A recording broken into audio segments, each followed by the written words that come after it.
going on, everybody? This Afro think tank. So Donald Trump and his white neo-Nazi, white supremacist administration not only unlawfully invaded Venezuela, putting our troops in danger, obviously, conducting this operation unnecessarily, by the way.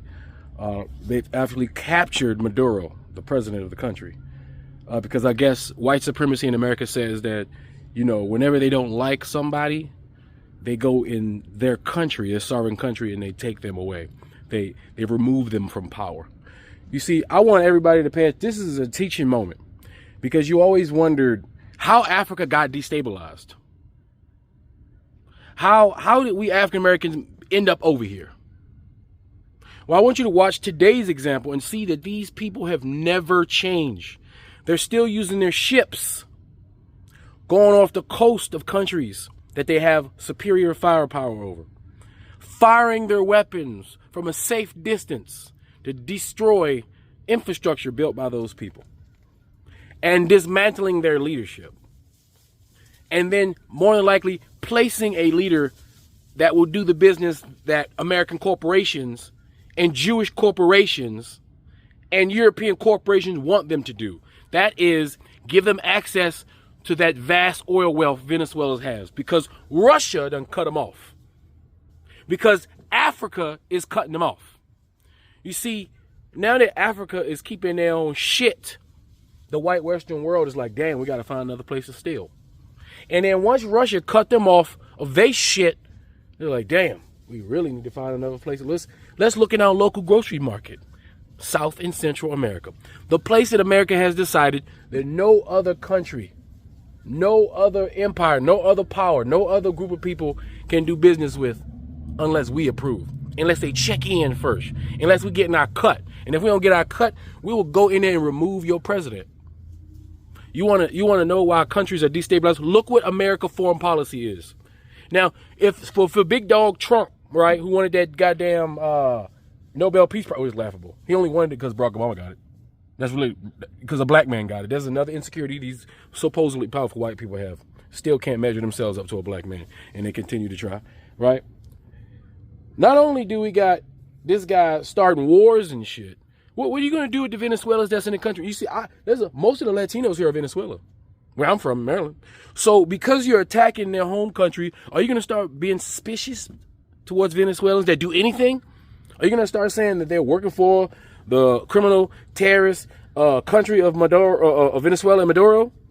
Are you going to say they're part of the cartel or the government? Because last time I checked, you lied to America like you always do and said it was about drugs, but then you start taking down their oil tankers. You start stealing the oil tankers. You start using our precious American trained soil blood men and women to procure resources for your CEOs and corporations.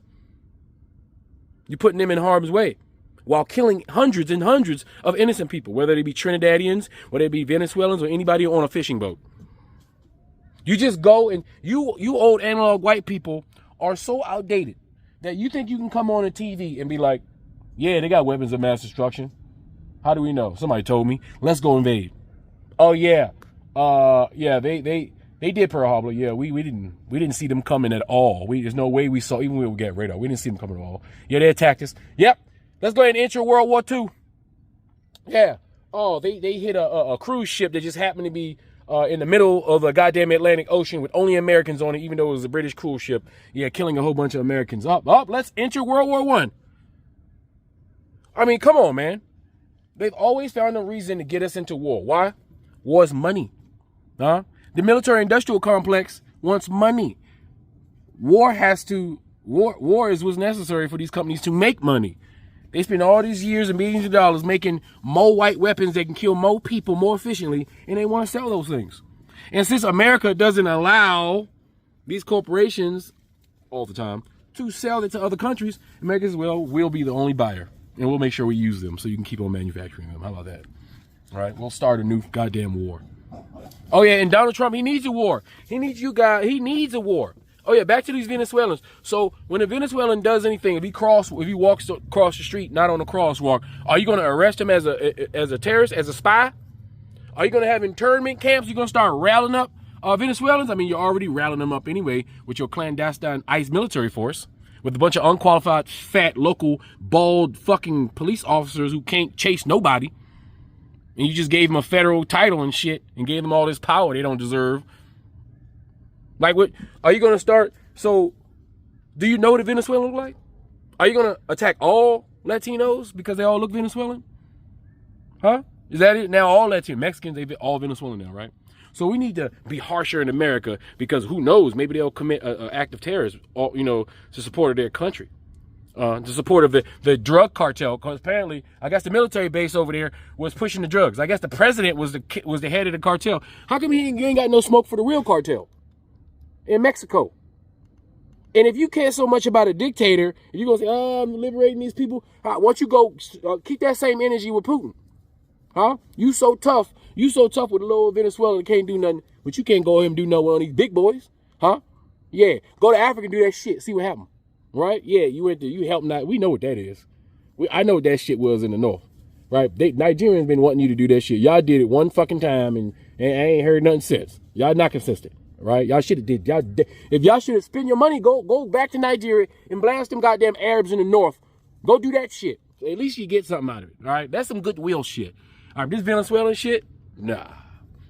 And oh yeah, by the way, the only reason you Americans are doing that because you know that corridor from Nigeria to Morocco is important. So you need it's financially beneficial to you to make sure that the north of Nigeria is stable.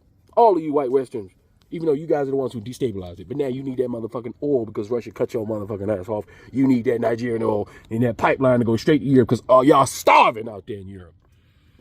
Europeans are starving. Y'all ain't got no oil. Y'all ain't got no power. Even Moscow, with all that oil, their fucking lights are going out. Y'all people are going out in Europe. Y'all ain't got shit. Y'all starving and y'all getting cold in Europe. So y'all need to go steal some more shit. Y'all about to go back to your old Viking ways. Go steal something from somebody else. Go disrupt somebody else's government. You don't let the Venezuelan people handle their own shit. No, you big bad American, we got to do it. When somebody gonna do for America what America just did for Venezuela and remove their fucking tyrannical dictator? How about that shit? Dog, this shit is wild, man. The president will piece my ass. Just shooting and bombing. And this is white supremacy. This is the best y'all got. The best y'all got is to use the only advantage you evil demons have ever had since your existence. The only advantages you ever had was being one up on deadly technology. That is it. You are nothing but attachment-seeking succubus viruses. You can't do shit with your own hands, with your own feet, with your own eyes, with your own back. You can't do shit. You can't defend nothing. You can't build nothing. You can't do nothing. You can't feed yourself. You can't survive without stealing from somebody else like fucking viruses. You are the virus. You are the human virus on this planet. You are a parasitic hominid. You are parasitic hominids that need to be inoculated. All of y'all. Anyway, this is fucking ridiculous. My freaking heart goes out to the Venezuelans. Some of them going to be good with this because they didn't like Maduro, right? But that was their business, not our business. Anyway, tell me what you guys think in the comment section. It's Afro Think Tank. Learn something, teach something. I'm out. This is CNN Breaking News. Welcome to CNN. I'm Victor Blackwell in Atlanta. The breaking news this morning, President Trump says the U.S. carried out large-scale strikes on Venezuela overnight.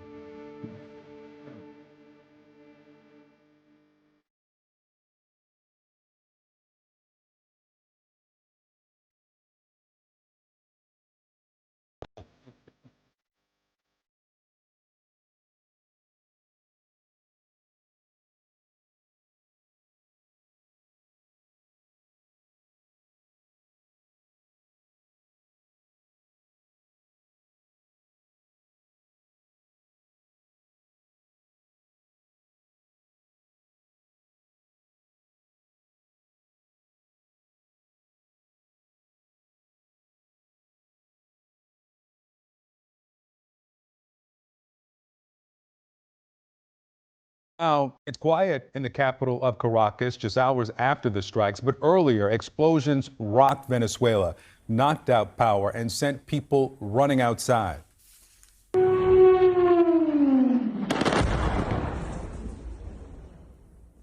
And this strike was at La Carlota Air Base in Caracas. CNN's Nick Payton-Walsh joins me now from London. Nick, we just heard from Issa Suarez speaking with some of her sources in country about the fear of what could come next because so many questions are unanswered. Yeah, I mean, let's go through what we know has happened so far. Since about 1 a.m. local time, and these series of explosions rocked Caracas and other parts of Venezuela. Multiple helicopters seen in the air, and then clearly a U.S. Special Forces operation that removed Nicolas Maduro and his wife from what should have been their heavily fortified and secured premises in the capital there. Hard to understate quite what a move this is geopolitically by the Trump White House to remove the sitting president of a country which it considers to be a regional irritant. Startling, successful, certainly, daring, certainly as well, and also efficient, frankly, given what it seems the brevity, comparatively, of this operation and the impact that it is having. The Attorney General, Pam Bondi, hinting that the indictments in the Southern District of New York court will be the ones that Maduro faced. He had a $50 million bounty on his head, seeking information that could lead towards his capture, and it may well be that the delay we're seeing since Trump's tweet in the early hours of this morning, his 74-word social media post that removed the extraordinary mystery, frankly, or the unresponsibility of exactly what was happening in the skies of Caracas, very quickly to explain that, as many suspected, it was the US military behind this.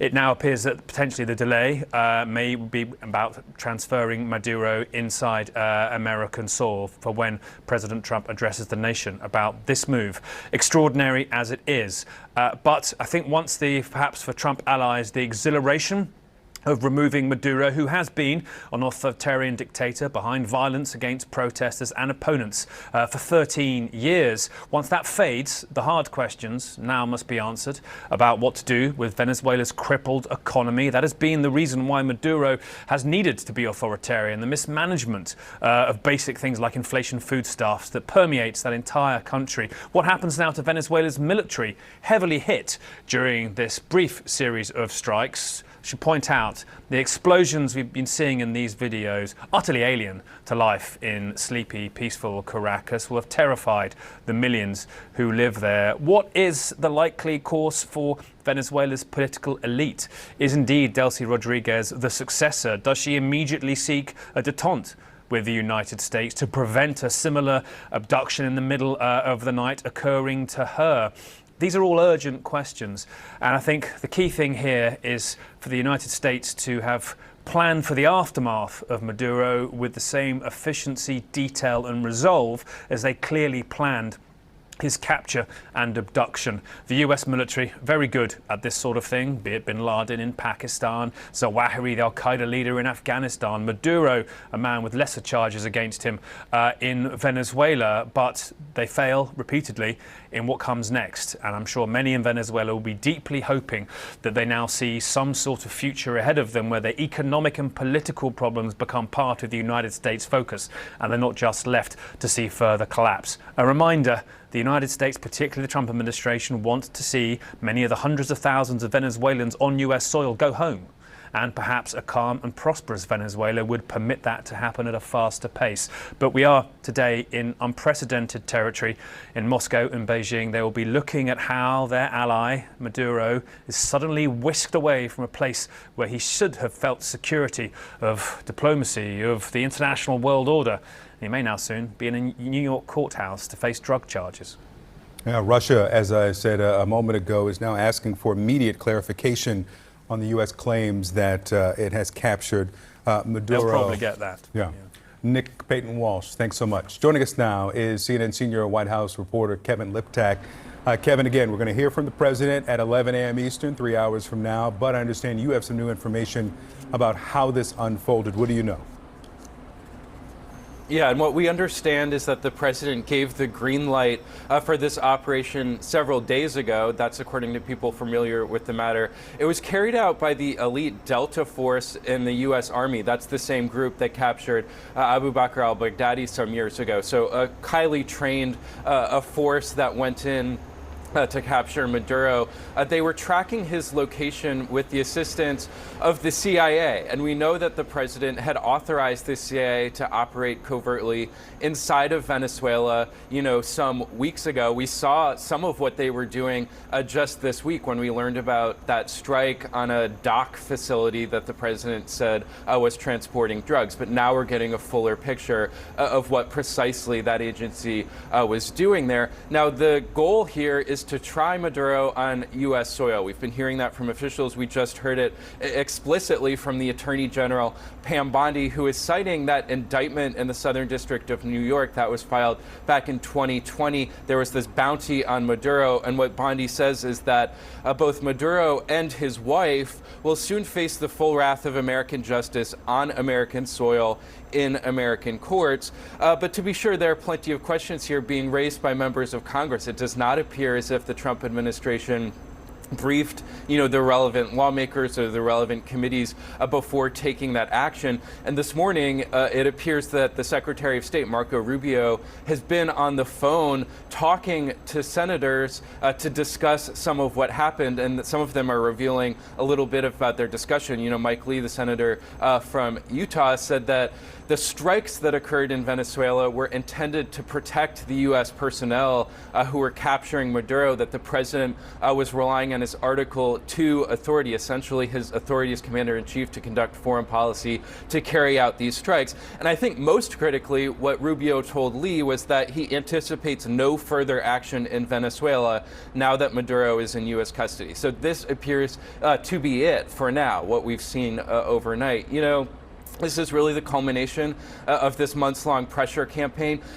There was, I think, some misgivings on the part of the president some months ago about where all of this was leading. We heard that from officials, that he had some reservations that this could potentially all backfire if Maduro was ousted from power, some questions about whether this would be effective, but clearly he has put those to the side and given the green light to go ahead. I think President Trump is also of the era who will remember a mixed history of U.S. interventions in Latin America, including with the CIA. Today is 35 years exactly since the U.S. arrested the Panamanian dictator Manuel Noriega at the Vatican Embassy in Panama. So, there is a long, somewhat mixed history for the president to look back on here, but clearly eager to proclaim success in this particular mission, and I think eager to show that justice will be served for what they claim is a drug trafficking charge. The objectives in all of this have always, in a way, led to regime change. That was what the president's ultimate goal was here. We heard that explicitly from Susie Wiles in that Vanity Fair interview. But you also saw a number of different sort of rationales that the president has laid out, whether it was curbing the flow of drugs, whether it was curbing the flow of migrants. You also hear the president talk quite a bit about the oil. Of course, Venezuela is sitting on the world's largest proven oil reserves. And so I think when we hear from the president over at Mar-a-Lago down here in Palm Beach at 11 a.m., it's likely that we're going to hear sort of a combination of all of that. And certainly, I think the question of what happens next in Venezuela, what the president has been planning on that front, whether the U.S. sort of has any role or anticipates any role in stabilizing that country now that the leader has left, those will be critical questions that the president, I think, will need to answer for when we see him in a few hours from now. And Democrats in the Senate are already asking those questions, as we're seeing on social media. As Kevin Liptak, thanks so much. Fuck this, fuck that, and bitch, fuck you. Fuck this, fuck shit, fuck your daddy too. No, I ain't forget your motherfucker too. Motherfucker, fuck your blood and this fuckery they got us going through. Some fuck-ass white man long ago got all his fuck-ass friends on board with fucking up the world for sport, with fucked up weapons, ways and words. Now fast forward to present day, their fuckery has had its way, but as sure R-S-F-U-C-K. This dog will have its fucking day. Fuck this, fuck that, and bitch, fuck you. Fuck this, fuck shit, fuck your daddy too. No, I ain't forget your motherfucker too. Motherfucker, fuck your blood and this fuckery that got us going through. Those fuckers put us under spells. Said fuck y'all to a living hell. Fuck all the laws that nature tells. So we die cursed while they live well. But fuck, I've had it up to here. I curse their curses with no fear. I give no fucks, I live to hear the song that justice sings so clear. Free Sudan! Boycott diamonds and gold! Free Sudan! Boycott diamonds and gold! We most definitely cannot forget about the people of Sudan! Thanks for watching Afro Think Tank. Don't forget to like, share, and subscribe. And follow me on Substack and Patreon for more content. Remember, it's Pan-Africanism or nothing.